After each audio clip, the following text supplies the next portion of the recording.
ಹಸೆಮಣೆ ಅಧ್ಯಾಯ ಈ ಭಾಗಕ್ಕಾಗಿ ಯಾರೆಲ್ಲ ಕಾಯ್ತಿದ್ದೀರಿ ಟಕ್ ಅಂತ ಒಂದು ಲೈಕ್ ಮಾಡಿ ಆಯ್ತಾ. ಫ್ಯಾಕ್ಟರಿಯ ಆ ಗಲಾಟೆ, ಅವಿನಾಶ್ನ ಅಬ್ಬರ ಎಲ್ಲವೂ ಕೂಡ ಮುಗಿದು ಪೊಲೀಸರು ಅವನನ್ನು ಎಳ್ಕೊಂಡು ಹೋದ ನಂತರ ಮನೆಯಲ್ಲಿ ಸ್ವಲ್ಪ ವಾತಾವರಣ ತಿಳಿಯಾಗಿತ್ತು. ಆದರೆ ಅನನ್ಯ ಮಾತ್ರ ಆರ್ಯನ್ ಜೊತೆ ಇನ್ನೂ ಸರಿಯಾಗಿ ಏನು ಮಾತಾಡ್ತಿಲ್ಲ. ಯಾಕಂದರೆ ಒಬ್ಬರ ಮೇಲೆ ಒಬ್ಬರಿಗೆ ನಾಚಿಕೆ ಇದೆ. ತನ್ನ ಅಪ್ಪನ ಸಾವಿನ ರಹಸ್ಯ ಗೊತ್ತಾದ ಮೇಲೆ ಅವಳಿಗೆ ಆರ್ಯನ್ ಮೇಲೆ ಪ್ರೀತಿ ಹೆಚ್ಚಾಗಿದ್ರು ಅಳಿಯ ನೋವು, ಅವಳ ಈಗೋ ಅವಳನ್ನು ಸುಮ್ಮನಿರೋಕೆ ಬಿಡ್ತಾ ಇಲ್ಲ. ಮನೆಯಲ್ಲಿ ಆರ್ಯನ್ ಈಗ ಪಕ್ಕ ರೊಮ್ಯಾಂಟಿಕ್ ಹೀರೋ ಆಗ್ಬಿಟ್ಟು ಅವತಾರ ತಾಳ್ಬಿಟ್ಟಿದ್ದಾನೆ. ಅನನ್ಯ ಅವನ ಹತ್ತಿರ ಬಂದರೆ ಸಾಕು, ಅವಳಿಗೆ ಏನಾದರೂ ಒಂದು ಸಬೂಬು ಹೇಳಿ ಅವಳ ಹತ್ರ ಹೋಗ್ತಾ ಇದ್ದ, ಅವಳಿಗೆ ಕಾಟ ಕೊಡ್ತಿದ್ದ. ಅನನ್ಯ ಅಡುಗೆ ಮನೆಯಲ್ಲಿ ಕಾಫಿ ಮಾಡ್ತಾ ಇದ್ಲ ಅವತ್ತು. ಆರ್ಯನ್ ಮೆಲ್ಲನೆ ಅವಳ ಹಿಂದೆ ಬಂದು ನಿಂತ್ಕೊಂಡಿದ್ದ. ಅವಳು ತಿರುಗಿದ ತಕ್ಷಣ ಅವನ ಎದೆ ಮೇಲೆ ಬಡ್ದಂಗೆ ಆಗೋಯ್ತು. ಸೈಡಿಗೆ ಸರಿಯಿರಿ ಆರ್ಯನ್, ಅಡುಗೆ ಮನೆಯಲ್ಲಿ ನಿಮ್ಗೇನು ಕೆಲಸ, ಹೋಗಿ ಅಂತ ಸುಳ್ಳು ಕೋಪ ತೋರಿಸಿ ಅವಳು ಗದರಿಸಿದ್ಲು. ಆರ್ಯನ್ ಒಂದು ತುಂಟ ನಗು ಬೀರಿ ಅವಳ ಹತ್ರ ಒಂದು ಹೆಜ್ಜೆ ಮುಂದೆ ಇಟ್ಟ. ಯಾಕೆ? ನನ್ನ ಹೆಂಡತಿ ಮಾಡೋ ಕಾಫಿ ವಾಸನೆ ಅಮೆರಿಕಾದವರೆಗೂ ಬರ್ತಿದೆ, ಅದಕ್ಕೆ ಬಂದೆ ಎಂದು ಅವಳ ಕಿವಿಯ ಹತ್ತಿರ ಬಾಗಿ ಪಿಸ್ಗುಟ್ಟಿದ್ದ. ಅನನ್ಯ ಮುಖ ಗಂಟು ಹಾಕೊಂಡು ಹೋಗಿ ಹೋಗಿ ಆ ಹನಗೆ ಕಾಫಿ ಮಾಡಿಕೊಡಿ, ಅವಳೇ ಚೆನ್ನಾಗಿ ಮಾಡ್ತಾಳೆ ಎಂದು ಅವನನ್ನು ತಳ್ಳಲು ಹೋದ್ಲು. ಆದರೆ ಆರ್ಯನ್ ಅವಳ 2 ಕೈಗಳನ್ನು ಹಿಡಿದು ಗೋಡೆಗೆ ಅಂಟಿಸ್ದ. ಅನನ್ಯಳ ಹೃದಯದ ಬಡಿತ ಜೋರಾಗಿ ಬಡಿಯೋಕೆ ಶುರು ಮಾಡುತ್ತೆ. ಅವಳು ಅವನ ಕಣ್ಣುಗಳಲ್ಲಿ ಕಣ್ಣಿಟ್ಟು ನೋಡಲು ಎದುರೇ ಕೆಳಗೆ ನೋಡಿದ್ಲು. ಅಯ್ಯೋ, ಆ ಹನ ಹೆಸರು ತಗೊಂಡು ನನ್ನನ್ನು ದೂರ ಮಾಡೋಕೆ ನೋಡ್ಬೇಡ ಚಿನ್ನಿ. ಯಾಕೆ ಗೊತ್ತಾ, ಆ ಹನ ಈಗ ಜೈಲಲ್ಲಿ ಕಂಬಿಗಳನ್ನು ಎಣಿಸ್ತಾ ಇದ್ದಾಳೆ. ಅವಳನ್ನು ಯಾಕೆ ನಾವಿಬ್ಬರು ಮಧ್ಯೆ ತತ್ತೀಯಾ? ನನಗೆ ಗೊತ್ತು ನಿನಗೆ ನನ್ನ ಮೇಲೆ ಎಷ್ಟು ಪ್ರೀತಿ ಇದೆ ಅಂತ. ಈ ದರ್ಪ, ಈ ಅಹಂಕಾರ ಎಲ್ಲ ಬರೀ ಹೊರಗಡೆ ಅಷ್ಟೇ ತಾನೇ ಎಂದು ಆರ್ಯನ್ ಅವಳ ಕೆನ್ನೆಯನ್ನು ಮೆಲ್ಲನೆ ಸವರಿದ್ದ. ಅನನ್ಯ ಅವನ ಕೈ ಕೊಡುಕೊಂಡು, ಜಾಸ್ತಿ ರೋಮ್ಯಾನ್ಸ್ ಮಾಡಬೇಡಿ ಆರ್ಯನ್, ನೀವು ಮಾಡಿದ ತಪ್ಪುಗಳಿಗೆ ಇನ್ನೂ ನಾನು ಯಾವುದೇ ಕಾರಣಕ್ಕೂ ಕ್ಷಮೆ ಕೊಟ್ಟಿಲ್ಲ. ಮೊದಲು ಅಮ್ಮನಿಗೆ ಮಾತ್ರೆ ಕೊಟ್ಟು ಬರ್ತೀನಿ ಬಿಡಿ ಅಂತ ತಪ್ಪಿಸ್ಕೊಳ್ಳೋಕೆ ಅಂತ ಹೇಳಿ ನೋಡ್ತಾಳೆ. ಆದರೆ ಆರ್ಯನ್ ಬಿಡ್ತಾನ? ಬಿಡಲ್ಲ. ಅವಳು ಹೋಗುವ ದಾರಿಗೆ ಅಡ್ಡ ನಿಂತು ಅಮ್ಮನಿಗೆ ಮಿತಾ ಮಾತ್ರೆ ಕೊಟ್ಟಿದ್ದಾಳೆ. ಡೋಂಟ್ ವರಿ, ಈಗ ನಿನಗೆ ಒಂದು ಮಾತ್ರೆ ಬೇಕು ಅಂದ. ಯಾವ ಮಾತ್ರೆ? ಅನನ್ಯ ಬಹಳ ಆಶ್ಚರ್ಯದಿಂದ ಕೇಳ್ತಾಳೆ. ಆರ್ಯನ್ ಅವಳನ್ನು ಹತ್ತಿರಕ್ಕೆ ಎಳೆದುಕೊಂಡು ಅವಳ ಹಣೆಯ ಮೇಲೆ ಒಂದು ಮುತ್ತನ್ನು ಇಡ್ತಾಳೆ. ಅದು ನನ್ನ ಪ್ರೀತಿ ಅನ್ನೋ ಮಾತ್ರೆ ಎಂದ ಅನನ್ಯ ಕ್ಷಣ ಕಾಲ ಸ್ತಬ್ಧಳಾದ್ಲು. ಅವಳ ಕಣ್ಣಲ್ಲಿ ನೀರನ್ನೋದು ತುಂಬಿಕೊಳ್ಳುತ್ತೆ.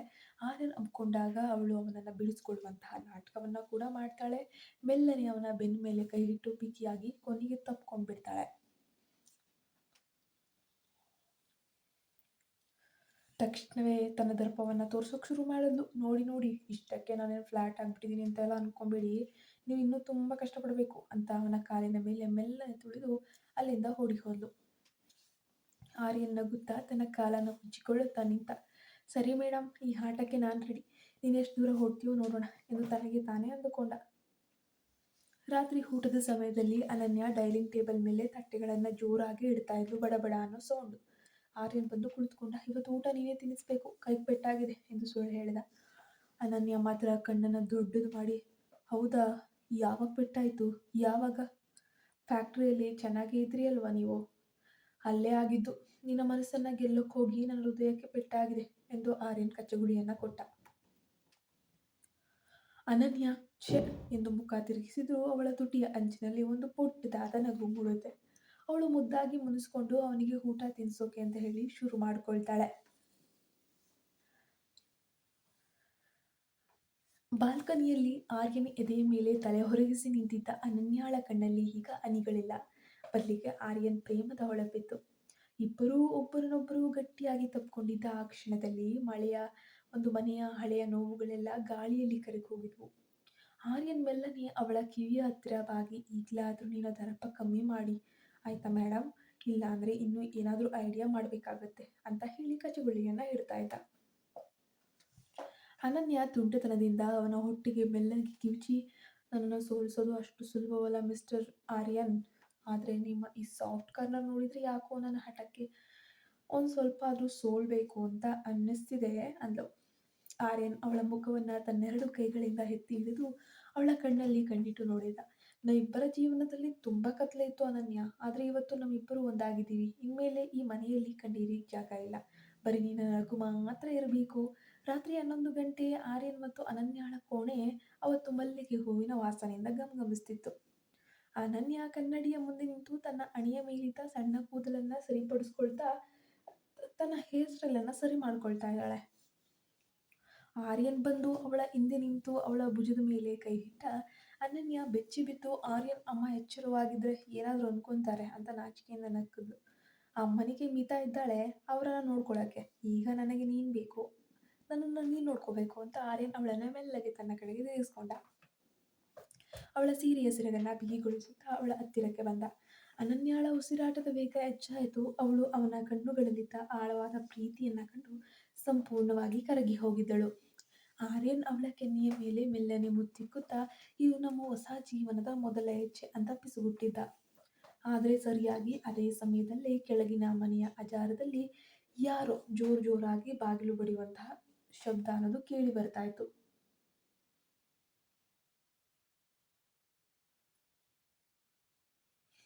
ದೂರ ಸರಿತಾರೆ. ಮಿತಾ ಓಡ್ ಬಂದು ರೂಮ್ ಬಾಗ್ಲನ್ನ ಬಡ ಅಂತ ಬಡಿತಾಳೆ. ಆರ್ಯನ್ ಸರ್, ಅನನ್ಯ ಬೇಗ ಕೆಳಗೆ ಬನ್ನಿ, ಯಾರೋ ಪೊಲೀಸರು ಬಂದಿದ್ದಾರೆ ಅಂತ ಕಿರ್ಚಿದ್ಲು. ಆರ್ಯನ್ ಮತ್ತು ಅನನ್ಯ ಕೆಳಗೆ ಹೋದಾಗ ಅಲ್ಲಿ ಇನ್ಸ್ಪೆಕ್ಟರ್ ಒಬ್ರು ನಿಂತಿದ್ರು. ಅವರ ಕೈಗೆ ಒಂದು ವಾರೆಂಟ್ ಇತ್ತು. ಆರ್ಯನ್ ರಾಯ್ ಚೌಧರಿ, ನಿಮ್ಮ ತಂದೆ ಸಮರೇಶ್ ಬಾಬು ಜೈಲಿನಲ್ಲಿ ಆತ್ಮಹತ್ಯೆ ಮಾಡಿಕೊಳ್ಳಲು ಯತ್ನಿಸಿದ್ದಾರೆ. ಅವರ ಸ್ಥಿತಿ ಗಂಭೀರವಾಗಿದೆ. ಈಗಲೇ ನೀವು ಆಸ್ಪತ್ರೆಗೆ ಬರಬೇಕು ಅಂದರು. ಅನನ್ಯ ಮತ್ತು ಆರ್ಯನ್ ಇಬ್ಬರು ಸ್ತಬ್ಧರಾದರು. ಈಗಷ್ಟೇ ಶುರುವಾಗಿದ್ದಂಥ ಸುಂದರ ಪ್ರೇಮದ ಹಾದಿಯಲ್ಲಿ ಮತ್ತೆ ವಿಧಿಯ ಆಟ ಶುರುವಾಗಿದೆಯಲ್ಲ. ಆಹನ ಜೈಲಿನಲ್ಲಿದ್ರೂ ಕೂಡ ತನ್ನ ಸಂಚನ ನಿಲ್ಲಿಸಿಲ್ಲ ಅನ್ನೋ ಅನುಮಾನ ಆರ್ಯನ್ಗೆ ಆ ಕ್ಷಣದಲ್ಲಿ ಬರೋಕ್ ಶುರುವಾಗುತ್ತೆ. ಆಸ್ಪತ್ರೆಯ ಐಸಿಯು ಕಾರಿಡಾರ್ನಲ್ಲಿ ಆರ್ಯನ್ ದಿಕ್ಕೆ ತೋಚದ ಹಾಗೆ ಅತ್ತಿತ್ತ ಅಲಿಯುತ್ತಿದ್ದ. ಅನನ್ಯ ಅವನ ಪಕ್ಕದಲ್ಲಿ ನಿಂತು ಅವನ ಕೈಯನ್ನ ಗಟ್ಟಿಯಾಗಿ ಹಿಡಿದುಕೊಂಡಿದ್ಲು. ಆರ್ಯನ್ ಧೈರ್ಯವಾಗಿರು, ಏನೂ ಆಗಲ್ಲ, ಅಪ್ಪನಿಗೆ ಏನೂ ಆಗೋದಿಲ್ಲ ಅಂತ ಹೇಳಿ ಸಮಾಧಾನ ಮಾಡೋಕೆ ತುಂಬಾ ಪ್ರಯತ್ನ ಪಡ್ತಾ ಇದ್ಲು. ಅವಳ ಮನಸ್ಸಿನಲ್ಲೂ ತಳಮಳವಿತ್ತು. ಡಾಕ್ಟರ್ ಹೊರಗೆ ಬಂದು ಮಾಸ್ಕ್ ತೆಗೆದ್ರು. ಅವರ ಮುಖದಲ್ಲಿ ಒಂದು ಗಂಭೀರತೆ ಇತ್ತು. ಆರ್ಯನ್, ಸಮರೇಶ್ ಅವರು ವಿಷವನ್ನ ಸೇವಿಸಿದ್ದಾರೆ. ಸದ್ಯಕ್ಕೆ ಅವರು ಪ್ರಾಣಾಪಾಯದಿಂದ ಪಾರಾಗಿದ್ದಾರೆ. ಬಟ್ ಅವರ ದೇಹದಲ್ಲಿ ವಿಷದ ಅಂಶ ಬಹಳ ವೇಗವಾಗಿ ಹರಡ್ಬಿಟ್ಟಿತ್ತು. ಇದು ಕೇವಲ ಆತ್ಮಹತ್ಯೆ ಪ್ರಯತ್ನವೋ ಅಥವಾ ಯಾರಾದರೂ ಅವರಿಗೆ ಜೈಲಿನಲ್ಲಿ ವಿಷ ಕೊಟ್ಟಿದ್ದಾರೋ ಎಂಬುದು ಪೊಲೀಸ್ ತನಿಖೆಯಿಂದನೇ ಗೊತ್ತಾಗಬೇಕು ಅಂತ ಹೇಳಿದ್ರು. ಈ ಮಾತನ್ನ ಕೇಳಿದಾಗ ಬಹುಶಃ ಅವನಿಗೆ ಏನು ಹೇಳಬೇಕು ಅಂತಾನೆ ಗೊತ್ತಾಗ್ಲಿಲ್ಲ. ಆರ್ಯನ್ ಕಣ್ಣುಗಳಲ್ಲಿ ಸಿಟ್ಟು ಅನ್ನೋದು ಸ್ಫೋಟವಾಗುತ್ತೆ. ಜೈಲಿನಲ್ಲಿ ಅಪ್ಪನಿಗೆ ವಿಷ ಕೊಡೋಕೆ ಯಾರಿಂದ ಸಾಧ್ಯ? ಅಹನ ಅವಳು ಜೈಲಿನಲ್ಲಿದ್ದು ಇಷ್ಟೆಲ್ಲ ಮಾಡ್ತಿದ್ದಾಳ ಅಂತ ಹೇಳಿ ಅಲ್ಲಿ ಕಿರಿದ. ಅಷ್ಟರಲ್ಲಿ ನರ್ಸ್ ಒಬ್ರು ಬಂದು ಆರ್ಯನ್ ಕೈಗೆ ಒಂದು ನಡುಗುವ ಅಕ್ಷರಗಳಲ್ಲಿ ಬರೆದಿದ್ದ ಚೀಟಿಯನ್ನ ಕೊಟ್ರು. ನಿಮ್ಮ ತಂದೆ ಪ್ರಜ್ಞೆ ತಪ್ಪುವ ಮುನ್ನ ಇದನ್ನ ನಿಮಗೆ ತಲುಪಿಸ್ಲೇಬೇಕಂತ ಹೇಳಿದ್ರು ಅಂತ ಅಂದ್ರು. ಆರ್ಯನ್ ಆ ಚೀಟಿಯನ್ನ ಓದಿದ್ದ. ಆರ್ಯನ್, ನಾನು ಪಾಪ ಮಾಡಿರಬಹುದು, ಆದರೆ ಹೇಡಿಯಲ್ಲ ಕಣೋ. ನಾನು ಆತ್ಮಹತ್ಯೆ ಮಾಡಿಕೊಳ್ಳುವ ಮನುಷ್ಯನೂ ಅಲ್ಲ. ಅಹನಾಳ ತಂದೆ ಅವಿನಾಶ್ ಜೈಲಿನ ಒಳಗೂ ತನ್ನ ಮನುಷ್ಯರನ್ನ ಬಿಟ್ಟಿದ್ದಾನೆ ಕಣೋ. ಅವನು ನನ್ನನ್ನು ಮುಗಿಸಲು ನೋಡ್ತಾನೆ ಇದ್ದಾನೆ. ಅನನ್ಯಾಳನ್ನ ಹುಷಾರಾಗಿ ನೋಡ್ಕೊಳ್ಳೋ ಅಂತ ಹೇಳ್ತಾನೆ. ಲಾಕರ್ನಲ್ಲಿ ಸಿಕ್ಕ ದಾಖಲೆಗಳಿಗಿಂತ ದೊಡ್ಡ ಸತ್ಯವೊಂದು ನಮ್ಮ ಹಳೆಯ ಮನೆಯ ಹಿತ್ತಲಿನಲ್ಲಿರುವಂತಹ ಬಾವಿಯ ಬಳಿ ಇದೆ. ಹುಷಾರಾಗಿ ಅದನ್ನು ತಗೋ. ಆರ್ಯನ್ ಆ ಚೀಟಿಯನ್ನ ಅನನ್ಯಾಗೆ ತೋರಿಸ್ತಾ ಅವಳು ಒಂದು ಕ್ಷಣ ಔಹಾರಿ ಹೋದ್ಲು. ಅಂದರೆ ಸತ್ಯ ಇನ್ನೂ ಪೂರ್ತಿಯಾಗಿ ಹೊರ ಬಂದಿಲ್ಲ ಅಂತ ಆಯ್ತು. ಆರ್ಯನ್, ಅವಿನಾಶ್ ಅಪ್ಪನನ್ನ ಸುಮ್ಮನೆ ಬಿಡಲ್ಲ. ನಾವು ಆ ಬಾವಿಯ ಬಳಿ ಹೋಗಿ ಏನಿದೆ ಅಂತ ಫಸ್ಟ್ ನೋಡಬೇಕು. ಅದರಿಂದ ನಮ್ಗೆ ಏನಾದರೂ ಸಹಾಯ ಆಗ್ಬೋದು. ಆದರೆ ಅಲ್ಲಿಗೆ ಸರಿಯಾಗಿ ಅಹನಾಳ ಲಾಯರ್ ಬಂದು ನಿಂತರು. ಅವರ ಮುಖದಲ್ಲಿ ಒಂದು ಕುತಂತ್ರದ ನಗು ಕೂಡ ಇತ್ತು. ಆರ್ಯನ್, ಸರ್, ನಿಮ್ಮ ತಂದೆಯ ಮೇಲೆ ಈಗ ಕೊಲೆಯ ಪ್ರಯತ್ನದ ಜೊತೆಗೆ ಇನ್ನೊಂದು ಕೇಸ್ ಕೂಡ ದಾಖಲಾಗಿದೆ.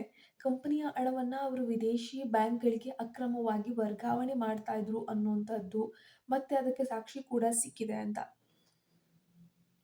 ಆ್ಯಂಡ್ ಈಗ ನಿಮ್ಮ ಎಲ್ಲ ಆಸ್ತಿಯನ್ನ ಸರ್ಕಾರ ಸೀಸ್ ಮಾಡಲಿದೆ ಅಂತ ಹೇಳ್ತಾರೆ. ಅನನ್ಯ ಮುಂದೆ ಬಂದು ಲಾಯರ್ ಕಣ್ಣಲ್ಲಿ ಕಣ್ಣಿಟ್ಟು ನೋಡಿದ್ದು. ನೋಡಿ ಲಾಯರ್ ಸಾಹೇಬ್ರೆ, ನಿಮ್ಮ ಬೆದರಿಕೆಗೆ ನಾವು ಹೆದರಲ್ಲ. ಆಸ್ತಿ ಹೋದ್ರೂ ಪರವಾಗಿಲ್ಲ, ನಾವು ಸತ್ಯವನ್ನ ಖಂಡಿತ ಹೊರಗೆ ತಂದೇ ತರ್ತೀವಿ. ಅಹನಾಗೇಳಿ ಅವಳ ಆಟ ಇನ್ನು ಹೆಚ್ಚು ದಿನ ನಡೆಯಲ್ಲ ಅಂತ. ಅನನ್ಯಾಳ ಈ ಧೈರ್ಯ ನೋಡಿ ಆರ್ಯನ್ ಗಾಬರಿಯಿಂದ ಅವಳ ಈ ರೋಷ ಅವಳನ್ನು ಅಪಾಯಕ್ಕೆ ತಳ್ಳಬಹುದು ಎಂಬ ಭಯ ಅವನಿಗೆ ಕಾಡಿತ್ತು.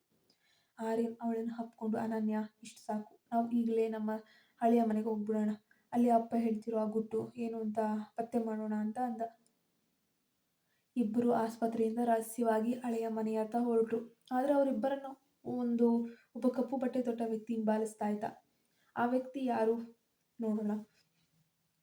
ಮಧ್ಯರಾತ್ರಿಯ ಹಳೆಯ ಮನೆ ಮೌನವಾಗಿ ನಿಂತಿತ್ತು. ಮರದ ಬಾಗಿಲುಗಳ ಮೇಲೆ ಜೇಡರ ಬಲೆಗಳು, ದುಂಬು ಧೂಳುಗಳು ಆವರಿಸಿದ್ವು. ಆರ್ಯನ್ ಮತ್ತು ಅನನ್ಯ ಟಾರ್ಚ್ ಹಿಡಿದುಕೊಂಡು ಹಿತ್ತಲಿನ ಕಡೆಗೆ ನಡೆದರು. ಗಾಳಿಯ ಶಬ್ದಕ್ಕೆ ಹಳೆಯ ಬಾವಿಯ ಮೇಲಿದ್ದ ಗಿರಿಗಿಟ್ಟೆ ತುಕ್ಕು ಹಿಡಿದು ಕಿರುಚುತ್ತಾ ಇತ್ತು. ಆರ್ಯನ್, ಈ ಜಾಗ ನೋಡಿದ್ರೆ ಯಾಕೋ ನನಗೆ ಸ್ವಲ್ಪ ಭಯ ಅನ್ನಿಸ್ತಾ ಇದೆ. ಅಪ್ಪ ಇಲ್ಲಿ ಏನು ಬಚ್ಚಿಟ್ಟಿರ್ಬೋದು? ಆರ್ಯನ್. ಅನನ್ಯ ಆರ್ಯನ್ ಕೈಯನ್ನು ಗಟ್ಟಿಯಾಗಿ ಹಿಡ್ಕೊಂಡಿದ್ದಾಳೆ. ಅದು ಗೊತ್ತಿಲ್ಲ ಅನನ್ಯ, ಆದರೆ ಅಪ್ಪ ಸುಳ್ಳು ಹೇಳಲ್ಲ ಅಲ್ವಾ? ಅವತ್ತು ವಿಕ್ರಮ್ ಅಂಕಲ್ ಆಕ್ಸಿಡೆಂಟ್ ಆದ ಜಾಗದಿಂದ ಅಪ್ಪ ಏನೋ ಒಂದು ತಂದು ಇಲ್ಲಿ ಹಾಕಿರಬೇಕು ಅಲ್ವಾ ಅಂದ ಆರ್ಯನ್. ಇಬ್ಬರು ಬಾವಿಯ ಅಂಚಿಗೆ ಬಂದರು. ಬಾವಿ ತುಂಬ ಆಳವಾಗಿತ್ತು. ಕೆಳಗೆ ನೀರಿಗಿಂತ ಹೆಚ್ಚಿಗೆ ಕಸ ಕಡ್ಡಿನೇ ತುಂಬಿತ್ತು. ಆರ್ಯನ್ ತನ್ನ ಟಾರ್ಚ್ ಬೆಳಕನ್ನು ಕೆಳಗೆ ಹಾಯಿಸಿದಾಗ ನೀರಿನ ಮೇಲ್ಮಟ್ಟದಲ್ಲಿ ಒಂದು ಲೋಹದ ಪೆಟ್ಟಿಗೆ ಮಿಂಚ್ತಾ ಇರೋದು ಕಾಣ್ತು. ಆ ಪೆಟ್ಟಿಗೆಯನ್ನು ಬಾವಿಯ ಕಲ್ಲಿನ ಸಂದಿಯಲ್ಲಿ ಸಿಕ್ಕಿಸಿಡಲಾಗಿತ್ತು. ಆರ್ಯನ್ ಹಗ್ಗದ ಸಹಾಯದಿಂದ ಕೆಳಗೆ ಇಳಿಯಲು ಸಿದ್ಧನಾದ. ಬೇಡ ಪ್ಲೀಸ್, ಬೇಡ ಆರ್ಯನ್, ಇದು ಡೇಂಜರ್. ಈ ಬೇರೆ ಏನಾದರೂ ಮಾಡ್ಬೋದಲ್ವಾ? ಅನನ್ಯ ತಡೆದ್ಲು. ನಾನು ಹೋಗ್ಲೇಬೇಕು ಅನನ್ಯ, ನಿನ್ಗೆ ಗೊತ್ತಲ್ವಾ ಇದೊಂದೇ ದಾರಿ ನಮ್ಮಪ್ಪನನ್ನ ನಿರಪರಾಧಿನಿ ಅಂತ ಸಾಬೀತು ಮಾಡೋಕೆ ಅಂತ ಆರ್ಯನ್ ಧೈರ್ಯವಾಗಿ ಕೆಳಗಿಳಿದ. ಬಹಳ ಕಷ್ಟಪಟ್ಟು ಆ ಪೆಟ್ಟಿಗೆಯನ್ನು ಹೊರತೆಗೆದ. ಇಬ್ಬರು ಕುಳಿತು ಪೆಟ್ಟಿಗೆಯನ್ನು ತೆರೆದ್ರು. ಆ ಪೆಟ್ಟಿಗೆಯ ಒಳಗೆ ಒಂದು ರೆಕಾರ್ಡಿಂಗ್ ಚಿಪ್ ಮತ್ತು ಒಂದು ರಕ್ತದ ಕಲೆ ಇರುವ ಹಳೆಯ ಫೋನ್ ಇತ್ತು. ಅದು ಅನನ್ಯಾಳ ತಂದೆ ವಿಕ್ರಮ್ ಅವರ ಫೋನು. ಆರ್ಯನ್ ಆ ಫೋನ್ ಆನ್ ಮಾಡಲು ಪ್ರಯತ್ನಿಸಿದ. ಬ್ಯಾಟ್ರಿ ಸತ್ತು ಹೋಗಿದೆ. ಆದರೆ ಆ ಚಿಪ್ಪನ್ನು ತನ್ನ ಫೋನ್ಗೆ ಹಾಕಿದಾಗ ಅದರಲ್ಲಿರುವ ಆಡಿಯೋ ಪ್ಲೇ ಆಯಿತು. ಅದರಲ್ಲಿ ಕೇಳಿಸಿದ್ದು ಮಾತು ಕೇಳಿ ಅನನ್ಯ ಗಿರ್ಗಿಟ್ನೆ ತಿರುಗಿದ್ಲು. ಅದು ಅವಿನಾಶ್ ಮತ್ತು ಪ್ರಸಾದ್ ಮಾತುಕತೆಯಾಗಿತ್ತು.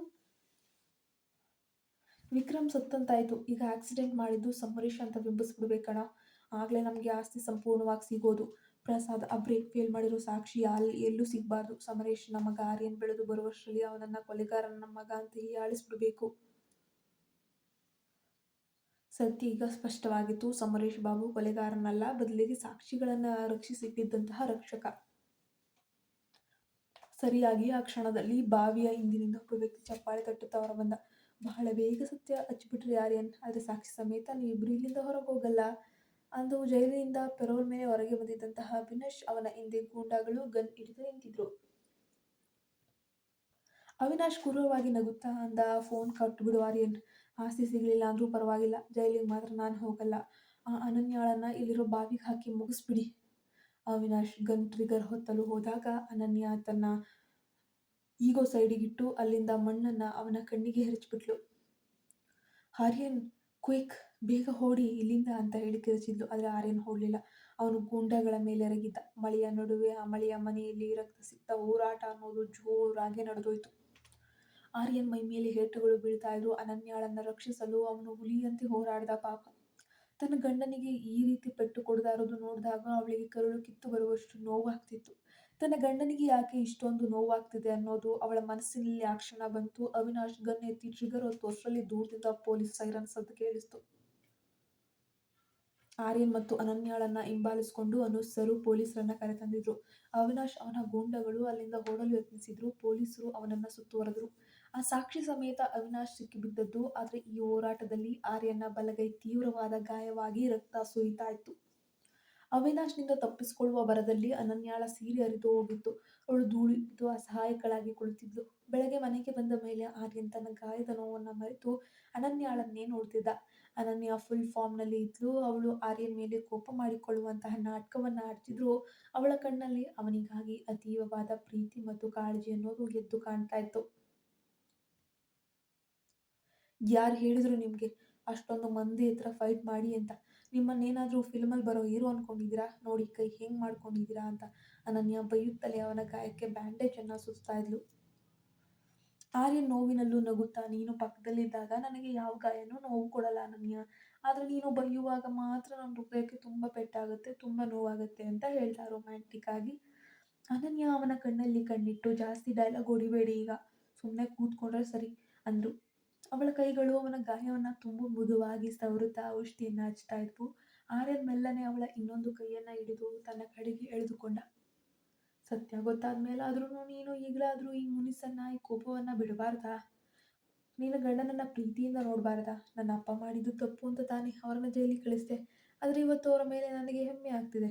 ಅವರು ವಿಕ್ರಮ್ ಅಂಕಲ್ಗೆ ಸಾವಿಗೆ ನ್ಯಾಯ ಕೊಡಿಸೋಕೆ ಈ ಸಾಕ್ಷಿ ಬಚ್ಚಿಟ್ಟಿದ್ರು ಅಂದ ಆರ್ಯನ್ ಭಾವನಾತ್ಮಕವಾಗಿ. ಅನನ್ಯ ಅವನ ಎದೆಗೆ ತಲೆ ಒರಗಿಸ್ಕೊಂಡು, ನನಗೂ ಗೊತ್ತು ಆರ್ಯನ್, ಇನ್ಮೇಲೆ ಈ ಮನೆಯಲ್ಲಿ ಅಪ್ಪ ಅಮ್ಮ ಇಬ್ಬರು ಜೊತೆಯಲ್ಲಿ ಇರ್ತಾರೆ. ನಮ್ಮ ಪ್ರೀತಿ ಈಗ ಈ ಎಲ್ಲ ಆಸ್ತಿಗಿಂತ ತುಂಬ ದೊಡ್ಡದು ತಾನೆ ಅಂತ ಮೊದಲ ಬಾರಿಗೆ ಪೂರ್ತಿಯಾಗಿ ಅವನ ಪ್ರೀತಿಗೆ ಶರಣಾಗ್ಬಿಟ್ಲು. ಅಷ್ಟರಲ್ಲಿ ಆರ್ಯನ್ ತಂದೆ ಸಮರೇಶ್ ಬಾಬು ಆಸ್ಪತ್ರೆಯಿಂದ ಡಿಸ್ಚಾರ್ಜ್ ಆಗಿ ಮನೆಗೆ ಬಂದರು. ಅನನ್ಯ ಓಡ್ ಹೋಗಿ ಅವರ ಕಾಲಿಡಿದು ಕ್ಷಮೆ ಕೇಳಿದ್ರು. ಸಮರೇಶ್ ಬಾಬು ಕಣ್ಣೀರನ್ನು ಹಾಕುತ್ತಾ ಅವಳ ತಲೆ ಸವರಿದ್ರು. ನನ್ನ ಮಗನನ್ನ ನಾನು ಸರಿಯಾಗಿ ಬೆಳೆಸಿದ್ದೀನೋ ಇಲ್ವೋ ಗೊತ್ತಿಲ್ಲ, ಆದರೆ ನನ್ನ ಸೊಸೆಯಾಗಿ ನೀನು ಬಂದದ್ದು ನಮ್ಮ ಪುಣ್ಯ ಮಗಳೇ ಅಂತ ಹೇಳಿದ್ರು. ಇಡೀ ಕುಟುಂಬ ಈಗ ಒಂದಾಗಿದೆ. ಆದರೆ ಆರ್ಯನ್ ಅನನ್ಯಳ ಕಿವಿಯ ಹತ್ತಿರವಾಗಿ ಪಿಸುಗುಟ್ಟಿದ್ದ.